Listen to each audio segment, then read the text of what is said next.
Diagramme de Bode, définition. Alors, diagramme de Bode, ça vient de Monsieur Bode, qui est un des grands physiciens du XXe siècle, qui a travaillé sur les systèmes automatisés et qui a donc inventé ce type de diagramme. Ce diagramme de Bode donc, est la représentation graphique de la fonction de transfert h bar, qui vaut s bar sur e bar, s bar tension de sortie complexe, e bar tension d'entrée complexe. Ce diagramme de Bode est composé de deux parties. La courbe de gain en décibels en fonction de log de oméga sur oméga 0 avec oméga 0 pulsation caractéristique du circuit, ou de log de oméga. Donc, dans ce premier exemple, nous voyons le gain en décibels sur une échelle semi-logarithmique.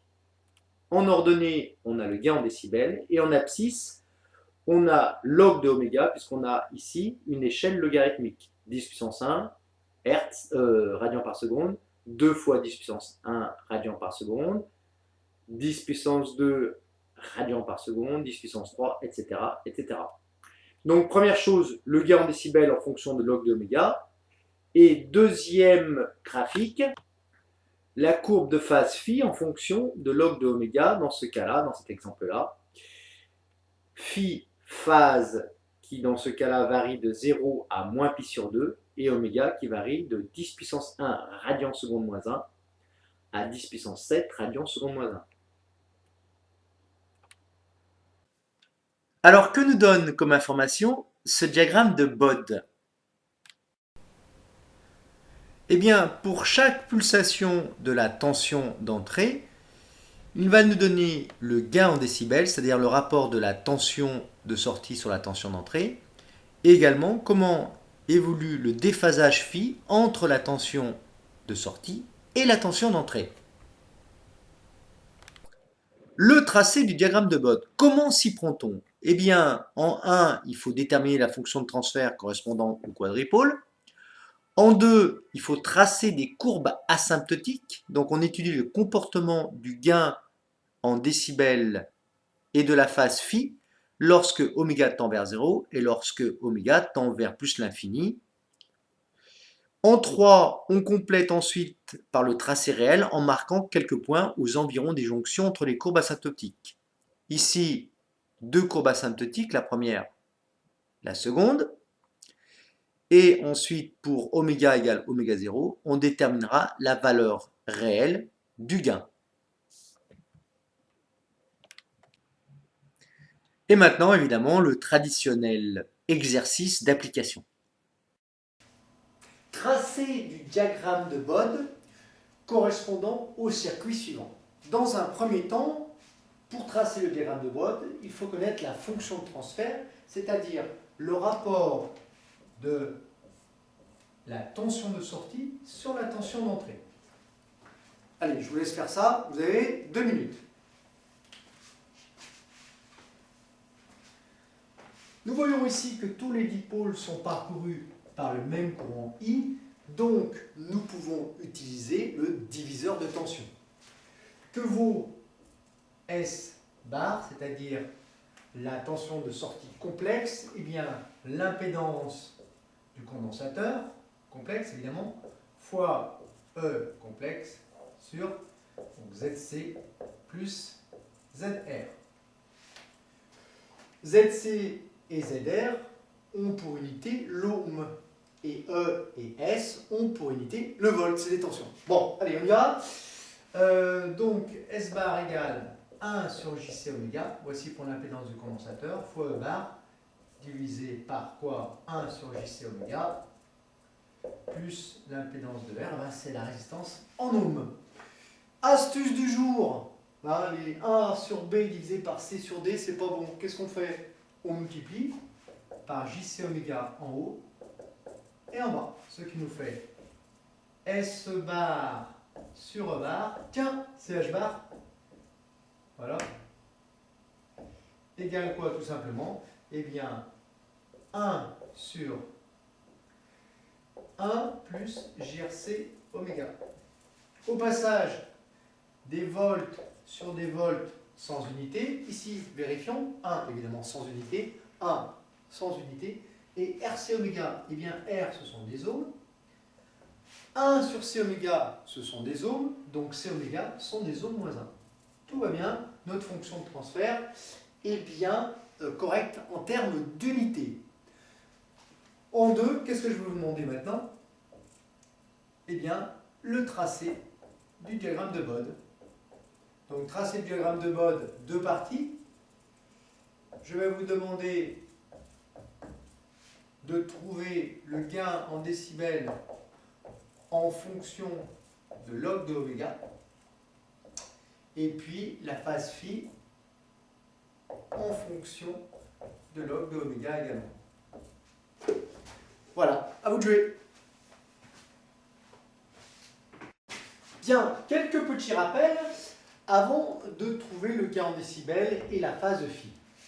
H bar est égal à un rapport de nombres complexes sous la forme A plus JB sur A' plus JB', qu'on peut mettre sous une forme différente, module de son nombre complexe, donc module du numérateur E puissance J phi du numérateur, sur quoi? Sur module du dénominateur, E puissance J phi du dénominateur. Autrement dit, H bar est égal au rapport du module du numérateur sur le module du dénominateur qu'on appelle le gain, multiplié par quoi? Bien, E puissance J phi n divisé par E puissance J phi 2, phi d, ça fait E puissance J phi n moins phi d, moins J phi d, ce qui nous donne donc pour H bar le produit du gain fois E puissance J phi, phi étant la phase de cette fonction de transfert, et phi étant égal à phi n, argument du numérateur, moins phi d, argument du dénominateur. Voilà. Voilà pour ces rappels. Bien, quand nous avons une fonction de transfert, il faut étudier sa valeur quand RC oméga, pour des valeurs particulières, quand RC oméga est très très grand devant 1, ou quand RC oméga est très petit devant 1, de façon à étudier cette fonction de transfert aux asymptotes, c'est-à-dire vers des valeurs extrêmes de oméga. Donc, premier cas, imaginons que oméga, RC oméga, soit très très petit devant 1. C'est-à-dire qu'on puisse négliger ce terme. C'est-à-dire oméga très très petit devant 1 sur RC, c'est-à-dire 1 sur RC comme la résistance vaut 1 kΩ et la capacité du condensateur 10-6 farad, ça voudrait dire que oméga est très très faible devant 1 sur 10 puissance 3 fois 10-6, c'est-à-dire 10 puissance 3 radians seconde moins 1. En termes de fréquence, quand oméga vaut 2pi sur f, ça voudrait dire que oméga, ça veut dire que f qui est égal à oméga sur 2pi est quoi? Très très inférieur à 10 puissance 3 divisé par 2pi, ça nous fait 1000 divisé par 2pi, 2pi 628, allez, c'est à peu près 150 Hz, hein, environ, hein, vous ferez le calcul précis, mais pour une fréquence très très inférieure à 150 Hz, que devient notre fonction de transfert? Voilà le résumé. Eh bien, H bar à ce moment-là est égal à quoi? Est égal au gain fois E puissance J phi, c'est-à-dire ici, H bar est égal à quoi? 1 sur 1, puisque RC oméga est très très petit devant 1. Voilà pour H bar. Que vaut le gain? Eh bien, le gain est égal au rapport du module du numérateur sur le module du dénominateur. Le module du numérateur, il est égal à quoi? Racine carrée de A au carré plus B au carré. Le module du dénominateur, c'est racine carrée de A' carré plus B' carré. A est égal à quoi? Eh bien, est égal à 1. Racine carrée de 1 au carré, B vaut quoi? 0. Et même chose pour le dénominateur. Hein. 1, c'est quoi? Ben, c'est 1 sur 1. Ouais, d'accord. Donc, 1 au carré plus 0. Le module vaut donc 1. Le gain en décibels, donc à peu près 1, hein, quand oméga est très très petit devant 10 puissance 3 radians par seconde. Le gain en décibels, c'est 20 log de G. C'est-à-dire 20 log de 1 qui vaut 0. 0 décibels. Donc, aux très faibles fréquences ou aux très faibles pulsations, le gain vaut 1 et le gain en décibels vaut donc 0 décibels. Le gain vaut 1, ça veut dire tout simplement que la tension de sortie est égale à la tension d'entrée. Hein. Si j'ai 10 volts en entrée, eh ben, j'aurai 10 volts en sortie. Que vaut phi maintenant? Un petit peu plus compliqué. Phi du numérateur moins phi du dénominateur. Commençons par le phi du numérateur. Nous savons quoi? Quand on a un nombre de tel que a plus jb, nombre complexe, eh bien, que vaut phi? Bon, il y a plusieurs choses qu'on peut écrire. D'abord que tangente phi n, c'est égal à quoi? À b sur a. Dans notre cas, ça fait quoi? 0 sur 1. Ça fait 0. Tangente phi n, ça vaut 0. Donc, phi n égale arc tangente de 0. Si on ne se rappelle plus que vaut arc tangente de 0, on passe par les sinus et les cosinus. Sinus phi n, c'est quoi? C'est égal à b sur module du numérateur, c'est-à-dire 0 sur 1 module du numérateur, on l'a vu tout à l'heure, qui valait 1. Donc ça fait phi n égale 0. Et puis cosinus phi n vaut quoi? Eh bien a sur module de n. C'est-à-dire 1 sur 1, c'est-à-dire 1. Hop, on trouve toujours tout de suite que phi n vaut quoi? Phi n est égal à 0 degré. Donc phi n égale arc tangente de 0, c'est-à-dire 0. 0 degré ou 0 radian, puisque là, on est dans l'unité légale. 0 radian. Voici pour phi n. Bon, phi d, qu'est-ce que c'est? Eh bien, c'est quoi? On peut le faire tout de suite. Hein. C'est arc. Alors, on va faire d'abord tangente phi d. Tangente phi d vaut quoi? Ben là, le nombre complexe, A' plus JB', il vaut 1. Donc B', ça vaut 0. B' sur A'. B' est égal à 0. A' est égal à 1. On a exactement le même argument au dénominateur qu'au numérateur. Hein. Arc tangente de phi d est égal à arc tangente de 0, c'est-à-dire 0 degré, ou 0 radian. Bien, donc, conclusion, on a vu quoi tout à l'heure? Que phi, c'est égal à phi n moins phi d, c'est-à-dire 0 moins 0, ça fait 0 radian. Et voilà. On a trouvé, donc, quand oméga était très très petit devant 10 puissance 3 radians seconde moins 1, la phase est nulle, c'est-à-dire que S est exactement dans ce qu'on appelle non pas en opposition de phase, mais est en phase directement, la sortie est en phase avec l'entrée, et le gain vaut 1. Voilà, alors qu'est-ce que je vais vous demander maintenant? Eh bien, d'étudier tout seul comme des grands, quoi? Le cas où RC oméga maintenant est très très grand devant 1 pour trouver les deux valeurs que peuvent prendre le gain et la phase. Envisageons maintenant le cas où RC oméga est très très grand devant 1. Autrement dit, oméga est très très grand devant 1 sur RC, c'est-à-dire très très grand devant 10 puissance 3 radians seconde moins 1. Que vaut cette fois-ci h bar? Eh bien, h bar est égal à 1 sur 1 plus JRC oméga, mais comme RC oméga est très très grand devant 1, eh bien ça fait 1 sur JRC oméga. Bien. Que vaut le gain? Le gain, c'est le module du numérateur sur le module du dénominateur. C'est-à-dire la racine carrée de 1 au carré plus 0 au carré sur racine carrée de quoi? De A' plus JB', vous vous rappelez, hein? A plus JB sur A' plus JB'. D'accord? A' vaut quoi? Bah 0. 0 au carré. Plus B', c'est RC oméga au carré. Ce qui nous donne ici pour le gain, eh bien, 1 sur RC oméga.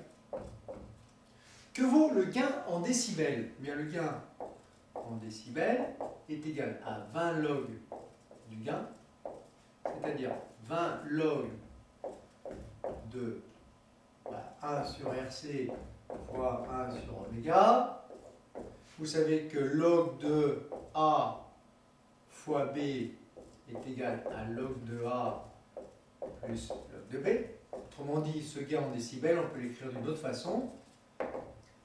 A, c'est 1 sur RC, donc ça fait 20 log de 1 sur RC, plus 20 log de 1 sur oméga.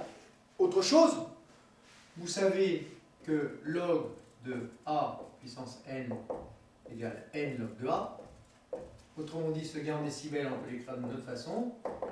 20 log de RC puissance moins 1 plus 20 log de oméga puissance moins 1, ce qui nous donne pour le gain en décibels moins 20 log de RC, qui est une constante, plus 20 log de oméga puissance moins 1, donc ça fait moins 20 log de oméga. Tiens, nous avons le gain en décibels en fonction de log de oméga. Ça tombe bien pour tout à l'heure. Que vaut la phase maintenant? La phase est égale à la phase du numérateur moins la phase du dénominateur. Tangente phi n est égale à quoi? Eh bien, petit b sur a. Et petit b sur a, ça fait 0 sur 1. Donc, tangente phi n est égale à 0. Le cosinus de phi n, il vaut quoi? Ben, le cosinus de phi n est égal à A sur module du numérateur, comme on a vu tout à l'heure, c'est-à-dire 1 sur 1. Donc, phi n est égal à 0. 0 radian. Que vaut phi d? Eh bien, tangente phi d est égal à quoi? B' sur A'. C'est-à-dire RC oméga sur quelque chose qui tend vers 0. Alors attention, on n'a pas le droit de mettre ça. Hein. Mais en tout cas, RC oméga sur quelque chose qui tend vers 0, ça fait quoi? Eh bien, ça fait plus l'infini. Donc tangente phi d tend vers plus l'infini. Que vaut phi d? Bon, on peut prendre par exemple le sinus. Hein. Tiens, le sinus phi d, c'est quoi? C'est B' sur module du dénominateur, c'est-à-dire B', ça nous fait combien? RC oméga. Le module du dénominateur, eh ben, c'est RC oméga. Donc ça fait 1. Sinus phi d égale 1, ça veut dire tout simplement que phi d est égal à pi sur 2. Et voilà. Bien. Que vaut phi? Eh bien, phi, c'est phi n, on vient de le trouver, qui vaut 0. Moins phi d, on vient de le trouver, qui vaut pi sur 2, ça fait moins pi sur 2. Conclusion. Quand oméga est très grand devant 10 puissance 3 radians par seconde, c'est-à-dire quand on est en haute fréquence, eh bien, le gain a cette forme-là. Et la phase phi tend vers moins pi sur 2. Troisième étape, eh bien, à vous de tracer ce diagramme de Bode. À vous de jouer. Bien, j'ai réécrit donc les valeurs asymptotiques que pouvaient prendre le gain et la phase quand oméga était très inférieur devant 10 puissance 3 radians par seconde et très supérieur à cette même valeur. Bien, commençons par le premier cas. Le gain en décibels vaut 0, hein, en tout cas tend vers 0 quand oméga est très petit devant 10 puissance 3 radians par seconde. Donc qu'est-ce qu'on va faire sur ce diagramme de Bode? Le gain en décibels en fonction de log de oméga. On va prendre une valeur particulière, laquelle? Eh bien, celle pour laquelle oméga égale 1 sur RC, c'est-à-dire 1 sur 10 puissance 3 fois 10 moins 6, 10 moins 3, 10 puissance 3 radians seconde moins 1. Que vaudrait à ce moment-là log de oméga? Eh bien, log de oméga, c'est log de 10 puissance 3. Et log de 10 puissance 3, ça fait 3. 1, 2, 3. Voici. Ici, log de 1 sur RC, c'est-à-dire 3. Tant que oméga est très inférieur à 10 puissance 3, donc tant que log de oméga est très inférieur à 3, eh bien la valeur du gain est nulle. Voilà la première asymptote. On la trace jusqu'à log de 1 sur RC. Au-delà, elle n'a pas d'existence, puisque cette asymptote est obtenue pour des valeurs d'oméga faibles. À partir de log de 1 sur C, eh bien, il y a une autre asymptote qui prend la place, c'est celle-ci, c'est celle qui a cette équation-là. Donc, le gain en décibels est égal à moins 20 log de RC, moins 20 log d'oméga. Pour tracer cette asymptote, 2 points. Prenons le premier point, oméga égale 1 sur RC. Que devient le gain en décibels? Eh bien, le gain en décibels serait égal à quoi? Moins 20 log de RC, moins 20 log de 1 sur RC, ce qui nous donne pour le gain en décibels, tout simplement, moins 20 log de RC, moins 20 log de RC puissance moins 1, ce qui nous fait le gain en décibels qui vaut moins 20 log de RC plus 20 log de RC, c'est-à-dire 0. Et voilà le premier point nous permettant de déterminer la forme de cette asymptote. Deuxième point, eh bien, quand oméga est 10 fois plus grand que 1 sur RC, à ce moment-là, que vaut le gain en décibels? Eh bien, tout simplement, moins 20 log de RC, moins 20 log de 1 sur RC fois 10, ce qui nous donne quoi?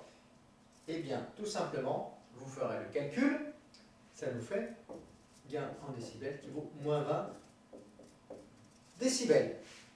Donc, quand oméga est 10 fois plus grand que log de 1 sur RC, qu'est-ce qui se passe? Eh bien, on a perdu 20 décibels, ce qui fait que l'asymptote, la voilà, avec pour ici 3 plus 1, c'est-à-dire 4, pour log d'oméga, ou, ce qui revient en même, oméga égale 10 puissance 4 radians seconde moins 1. Bien, passons à la phase maintenant. Pour la phase, on a vu que quand oméga était très petit, la phase était nulle. Donc, on reprend la même chose. On place log de 1 sur RC qui est égal à 3 ici. Et quand log de 1 sur RC est très petit devant 3, la phase est nulle. Ensuite, quand oméga est très grand devant 1 sur RC, on a à ce moment-là la phase qui vaut moins pi sur 2. Donc, voici la seconde asymptote. Donc, le diagramme asymptotique de phase, c'est le suivant. Et le diagramme asymptotique de gain est le suivant. Maintenant, dernière étape, il faut placer une valeur particulière, laquelle, évidemment, eh bien, la valeur telle que oméga égale 1 sur RC, vous allez trouver sa valeur au niveau du gain et vous allez trouver sa valeur au niveau de la phase. À vous de jouer. C'est la dernière étape, on a presque fini. Bien, si oméga égale 1 sur RC, que devient h bar? La vraie valeur de h bar, attention. 1 sur 1 plus quoi? JRC fois 1 sur RC. Donc ça, c'est si oméga égale 1 sur RC.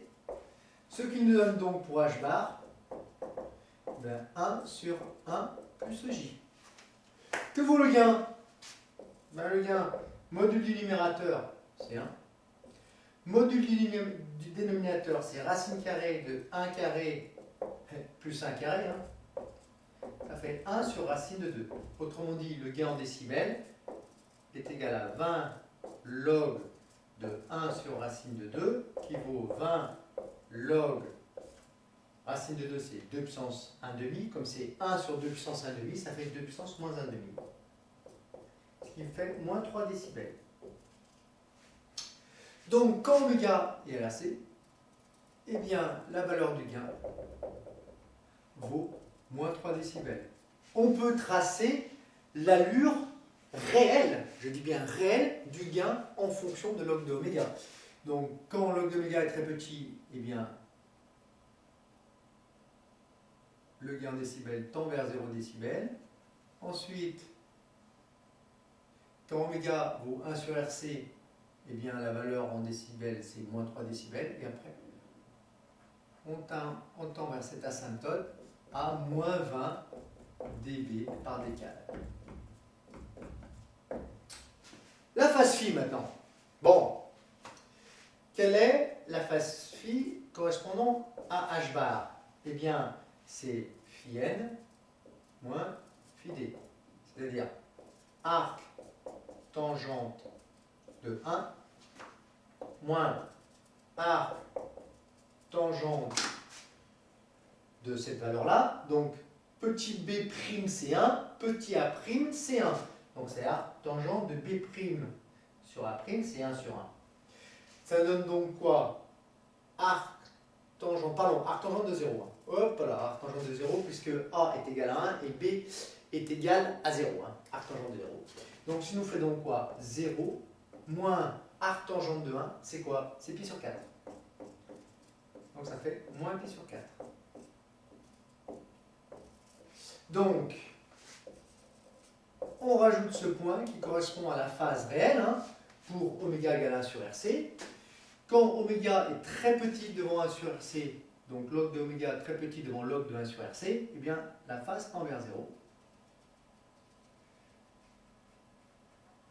Quand oméga égale 1 sur RC, la phase vaut moins pi sur 4. Et puis, quand log d'oméga tend vers plus l'infini, eh bien, la phase vaut moins pi sur 2. Voilà. Ouf. Et encore, c'est le plus simple des diagrammes de Bode. Bon courage pour la suite.